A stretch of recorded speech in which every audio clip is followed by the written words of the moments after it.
Perhaps one of the most pivotal moments of the young Jewish nation, the episode of the spies was tragic and telling.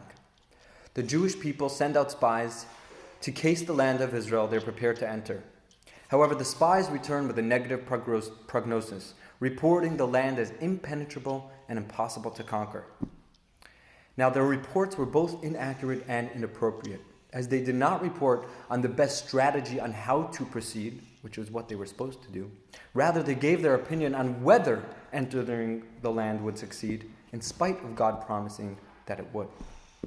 The people complained to Moshe and God responds by deciding that they indeed would not enter the land. Only the next generation would, causing the Jewish people of that time to stay in the desert for the next 40 years. Now, the spies that were sent were selected one per tribe. The most respected and distinguished members were tasked with this mission. How could the spies have sinned so greatly? The Rebbe revisits the spies' motivation and points to a possibly positive intention they had.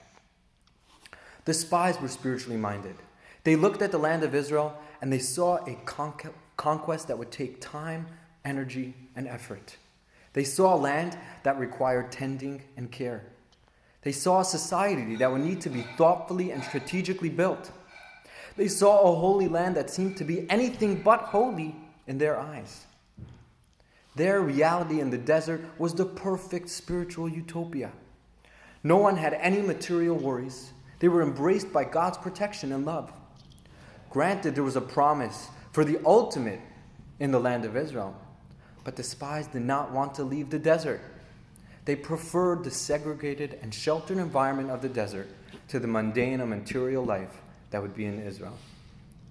What they missed was that the ultimate meaning and holiness, the deepest spiritual fulfillment, and the key to our Jewish mission of transforming our lives and the world around us can only be accomplished in the land of Israel and not in the desert. The spies had no doubt that they would be able to succeed in entering the land of Israel. The success was never in doubt. It was feared. The spies were scared of succeeding, of the responsibilities and lifestyle that living in the land of Israel would demand. We can never be scared of succeeding. It is always easier to delegate spirituality and holiness to the isolated times or areas of our life, never challenging them with the daily realities of life. Judaism teaches that holiness and spirituality must reach our daily life.